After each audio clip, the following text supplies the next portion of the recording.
Happy Friday. Thank you for joining us. I'm April Knight, and you're watching the News 2 Week in Review. Topping our story tonight, the U.S. Department of Housing and Urban Development is giving the territory some $248 million in disaster recovery aid. Governor Kenneth Mapp announced on Tuesday his plan to spend the federal Community Development Block Grant funds, which includes modernizing the territory's housing stock, providing new opportunities for home ownership, and expanding two local senior centers.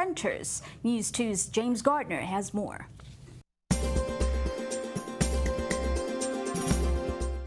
Governor Kenneth E. Mapp announced on Tuesday his plan to spend $243 million in federal community development block grant funds, which includes modernizing the territory's housing stock, providing new opportunities for home ownership, and expanding two local senior centers. Overall, the federal funds are spread between infrastructure, housing, and economic development projects. And Mapp spoke briefly during the press conference in St. Croix about $30 million to rebuild local roads, $45 million for the Water and Power Authority to build new wind and solar power generation systems, and $23 million to dredge harbors so that the Quantum and Oasis-class ships can pass through and berth.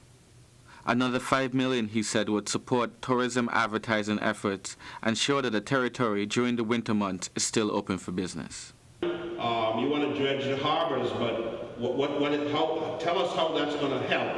And then when you start to talk about the shops, the shop owners, the persons that work in the stores, taxi drivers, tour operators, folks working in restaurants, then you make the case that the growth in the economy, the growth in the visitor cycle actually strengthens people's capacity to keep their jobs, as well as attract new jobs and help 70% minimally of low to moderate income persons.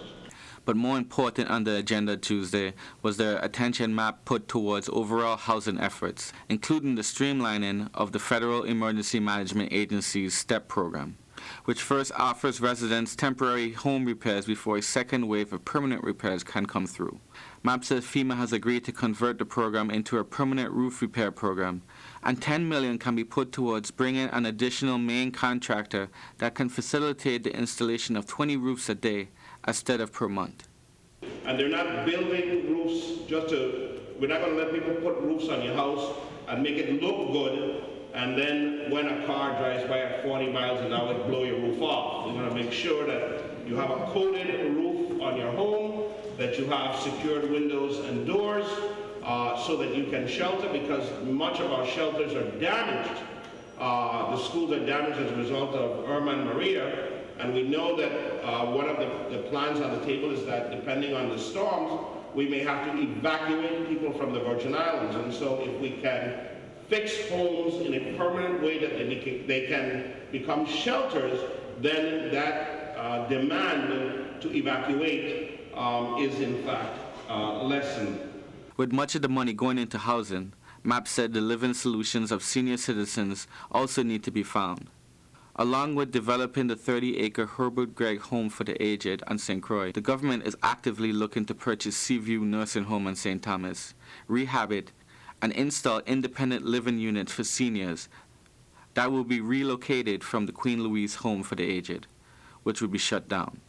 The legislature has approved the government purchase of the facility, which Mapp encouraged on Wednesday. For News 2, this is James Gardner. Early voting for the primary elections is pushed back for the second time this year. The VI election system announced yesterday that the early voting for the primaries will be pushed back, first because of unforeseen circumstances, and then because the vendor contracted to print the ballots have not been paid and they want some assurance that they will be. So early voting will now begin on July 16th, Monday, until July 25th, from 9 a.m. to 5 p.m. in election offices on all three islands. On St. Croix, that's in Sunny Isle Annex, Unit 4. On St. Thomas, it's in Lockhart Gardens. On St. John, it's in Marketplace Suite 2. Again, early voting now starts July 16th to the 25th from 9 a.m. to 5 p.m. so you can get ready to beat the crowd starting next week. The Public Services Commission came before the Senate Finance Committee on Tuesday to present its 2019 budget, but much of the conversation was dominated by the increasing fees at the Water and Power Authority, which the PSC regulates. According to PSC Director Donald Cole, the LEAC, or fuel surcharge, that went up recently from about that went up by 4 cents recently per kilowatt hour could drop again by the end of the year, but ratepayers could still end up paying more and this is because of infrastructure expenses that WAPA incurred when it entered into a contract with Vitol Corporation a few years ago for its propane conversion project. Now it seems that Vitol is charging the utility $100 million amortized over 10 years, and according to Cole, that could add up to $1.5 billion by the end of that period. Well, on the same day that the Virgin Islands Police Department reported a 30% drop in crime, a homicide on St. Croix. According to the VIPD, on July 5th, police officers found a black male, later identified as 24-year-old Laquan Hill, in the area of the basketball court in Campo Rico in Frederiksted. He suffered multiple gunshot wounds. And then on Monday, this video of an altercation in front of Windward Passage went viral on social media. It appeared to show police officers hanging back as the altercation ensued between at least 3 people, and then a gunshot was heard. Now, the VIPD believes that it may have been a Superior Court marshal who fired that gun into the air. Police Commissioner Delroy Richards said the shooter may face charges of reckless endangerment. The Department of Justice says that this matter is still under investigation. Now, even though crime in the territory is down by 30% this year between January and May, this compared with the same time frame last year. Take a look at this graphic. Reported homicide and rape did not drop at all. In fact, reported rape cases went up 78%. Homicide held steady with 17, now 18 reported cases. Reported rape cases went up from 9 to 16. Now, these are just January to May numbers in 2017 and 2018. A lot of the drop in crime is reflected in arson, which dropped by 74%, robbery, which went down 67%, and aggravated assault, which was slashed in half. Meanwhile, on St. Croix, the Juan Louis Hospital announced on Thursday that it had to declare a temporary shutdown of its operating rooms because of too much humidity. Juan Louis CEO Wanda Rubin said that the decision was made after the facilities department noted that the humidity levels within the operating room did not meet regulatory standards. Right now, one of the hospital's 2 chillers is down and undergoing repairs, and that's the one servicing the operating units. The hospital will still be providing services for life-threatening injuries, however, and other arrangements are being made for patients with non-life-threatening needs. The hospital estimates that the repairs to the chiller will be completed by Friday afternoon, according to a news release from the hospital. Coming up next, our piece on eliminating single-use plastics in the territory. Kitty Edwards of the Department of Planning and Natural Resources stopped by to explain why we should refuse single-use. We'll be right back.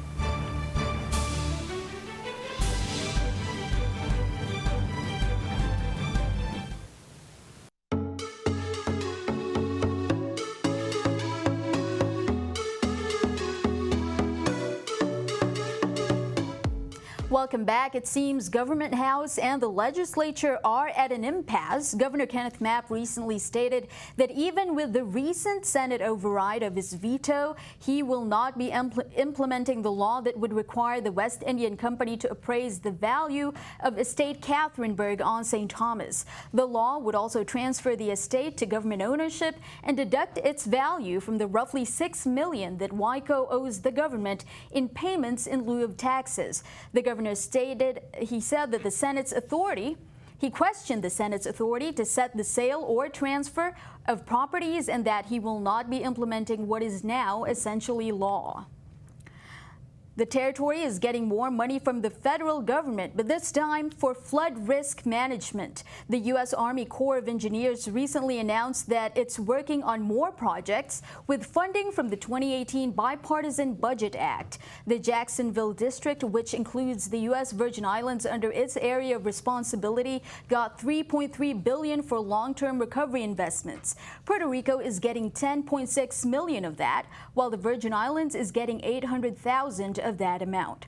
$400,000 will go to the Savon Gut Project and another $400,000 toward the Turpentine Rut Project, both of those on St. Thomas. According to the Corps of Engineers, this is a massive work effort that they say will make a difference in helping and protecting communities damaged by Hurricanes Irma and Maria. Meanwhile, according to FEMA, more than 580,000 cubic yards of debris were created by Hurricanes Irma and Maria. All eligible debris has been collected and significant progress is being made towards shipping that debris out of the territory.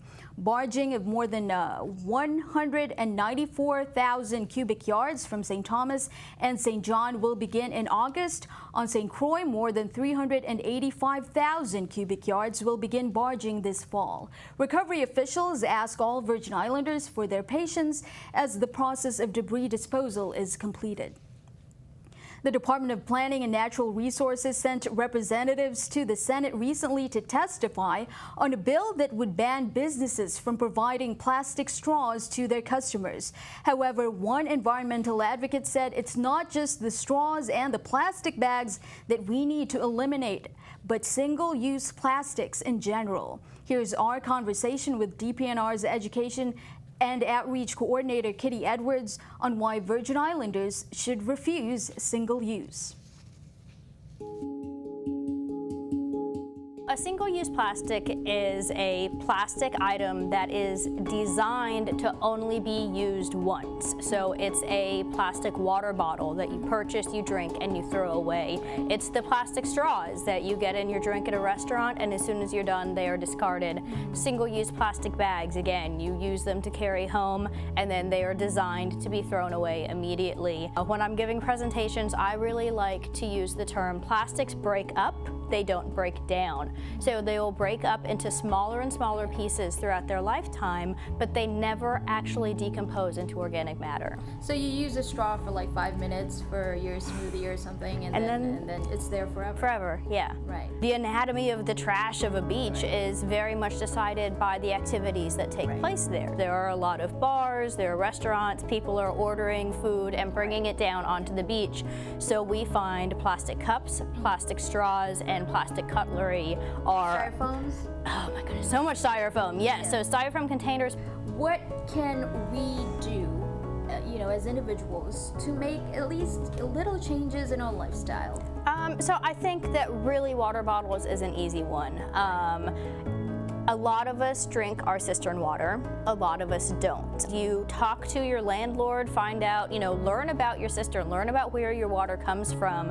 I've been drinking my cistern water my entire life, and there are different filters you can put on, you can add more filters, and then use your water bottle and make it fun. I have so many stickers on my water bottle, like it's my water bottle. Cool things happening now, like these bottle-less shampoos that look like a soap bar, and there's a company that's a startup that's starting this straw that you can fold and put attach to your keychain and use it over and over, and it's safe for kids because it has a rubber tip.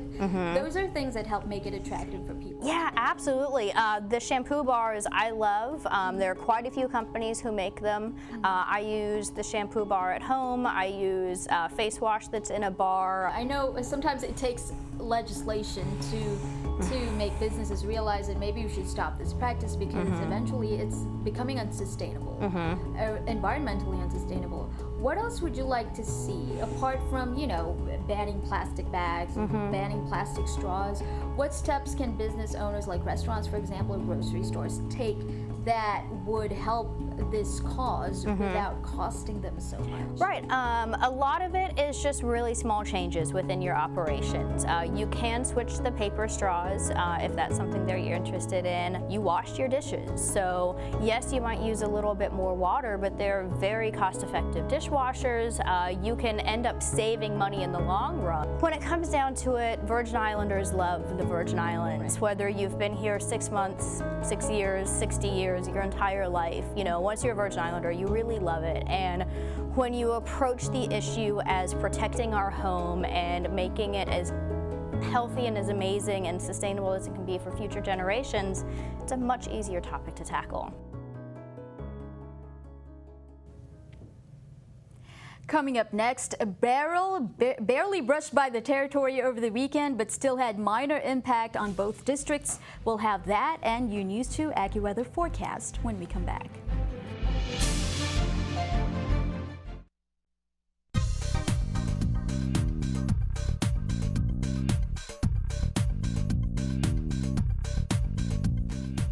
Welcome back. The territory was holding its breath over the weekend in anticipation of Tropical Storm Beryl, but it turns out it just brushed by the islands. The weather was overcast on St. Croix when it was first declared that government offices and schools would be closed because of the inclement weather. Later in the day, the same announcement was made for St. Thomas. There were a few showers throughout the day, but fortunately no major rainfall that would have affected residents whose homes are still not weatherproof. As we head deeper into hurricane season, FEMA and VITEMA want residents to stay safe during wet weather, which presents several safety hazards, they said. According to VITEMA, if you don't have to go outside when it's raining heavily, then don't walk, drive, or swim through flood waters. Don't drive into heavily flooded areas, as most flood deaths occur. If flood waters gather around your car, get out of the car and move to higher ground if you can do that safely. Take your time, they said. You may be tempted to drive faster in the rain, but remember that roads are slick when they're wet, so pay attention to your surroundings. Leave some space between you and the next vehicle and move slowly, and make sure that your windshields and windows don't fog up. Also, wear your rain gear, be aware of electrical equipment, and don't touch any if you are wet from the rain or if you're standing in water. VITEMA continues to monitor any system that may form in the Atlantic, but they do urge you to stay alert and stay safe. And here is your News 2 AccuWeather forecast.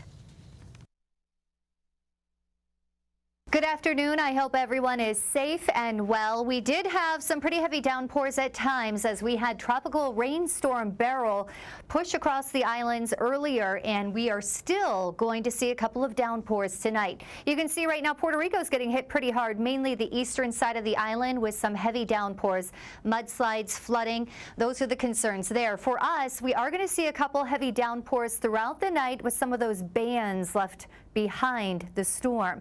Now it is going to be moving off to the west and to the north, so we do expect to see some flash flooding, isolated mudslides, some rough surf. That's going to be the main concern, really, into Hispaniola and eventually into the Bahamas through Wednesday. So for tonight, expect to see some showers, maybe some brief downpours, 80 degrees for the temperature. Tomorrow, partly sunny in St. John, should stay relatively dry at 89 degrees. St. Thomas could see a few leftover showers. Temperatures there at 89, and St. Croix some sun, perhaps a few showers left over. Now the marine forecast is not good. I hope you're now not planning on going on the boat, because we do have a gale warning in place tonight till 8 o'clock. Tomorrow we will have improvement, so the ocean is going to be calming down as the hours tick by. Tomorrow the winds out of the east up to 20 knots, and that's the same case for the Caribbean side. Gale warning and also a small craft advisory in place until 8 p.m. tonight. Tomorrow, here are those improving conditions. We do expect those advisories to expire. So looking forward, it's going to be a lot drier. We have some of that Saharan dust blowing in from Africa high up in the atmosphere. So it's going to be a much more stable climate above us. We don't expect to see many showers, if any, at all. And in fact, it's going to be pretty hazy out there, milky skies. That's what you should expect for the rest of the week, really. And then on Saturday, some of that haze will break up and we will see some more sunshine out there. Temperatures are going to remain around 88 degrees. Have a great night. Thank you for that, Aaron. Stick around. News 2 Sports with Gary Anthony is coming up next.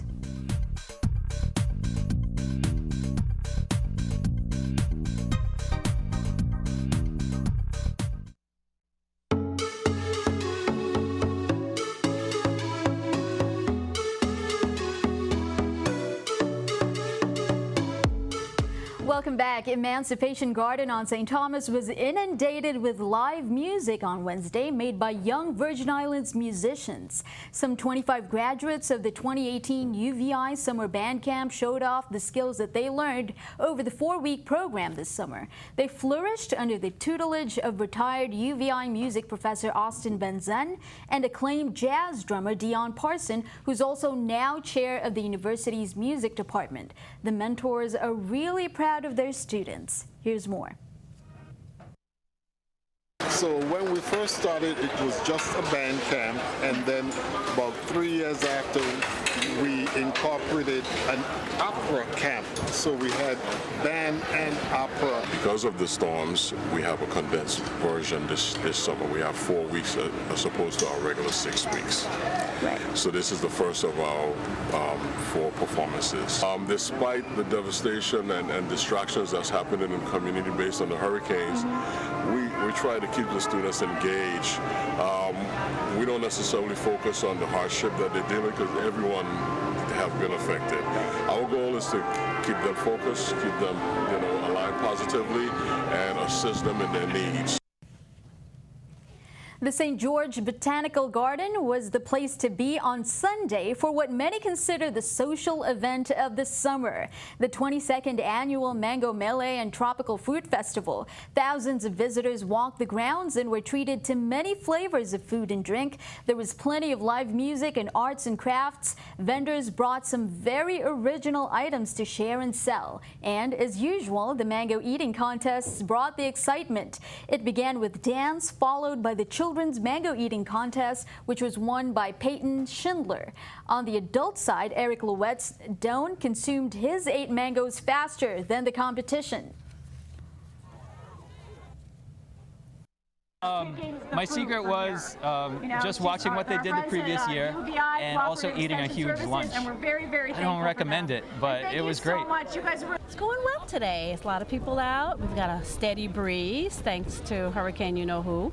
And it's been a really nice day. Everybody's happy to be out and happy that their hurricane is downgraded to a tropical storm. So it's been a perfect day.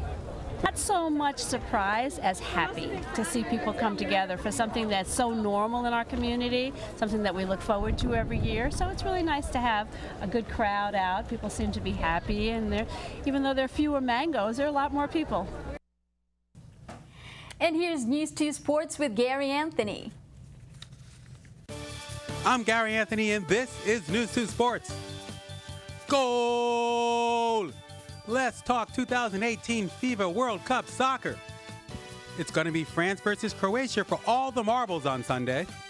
As David Byrne once said, well, how did I get here?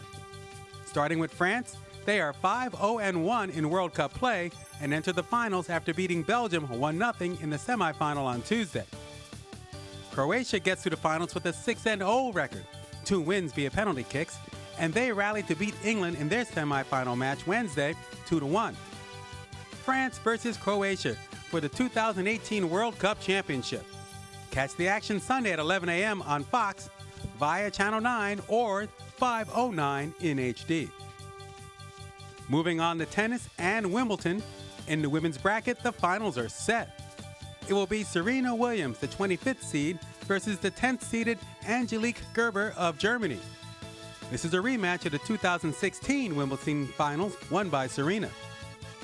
Gerber reached this year's finals by besting Jelena Ostapenko on Thursday in straight sets, 6-3, 6-3.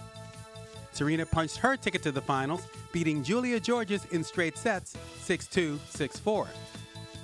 When they meet on Saturday, Serena will be aiming for her 8th Wimbledon singles title, a record in the Open era. And if she wins, she'll become the oldest champion at 36 in the Open era. Facing Angelique, I'll do that one. Okay, sorry. Yeah, it's good. I feel like she's been playing really well, and you know, a lot of people haven't been, I don't think in the beginning of the tournament looking at her, but I feel like I think grass is her best surface. She plays so well here, and she knows how to play on this court, and she does it well. And this is her second final in 3 years. Is that right? So that's wildly impressive. And believe me, I know she wants to go out there and win. So, and so do I. And I think it'll be just like the last final. It was a really good final. I think it'll be another good final, and hopefully it'll be a good result. In head-to-head matchup, Serena holds the edge in 6 games to 2. You can catch all the action on ESPN via Channel 33 and in HD on Channel 533 at 9 a.m. on Saturday. That's it for sports. Have a fabulous weekend. Thank you for that, Gary. And that's it for our show tonight. Make sure you follow us on Facebook at News2 or Instagram at TV2USVI. We want to hear from you, so tag us on any stories you want to see on the news or send us a message on Messenger. You can also email us at newsdirector@tv2.vi. And that's it for that. We'll see you next time.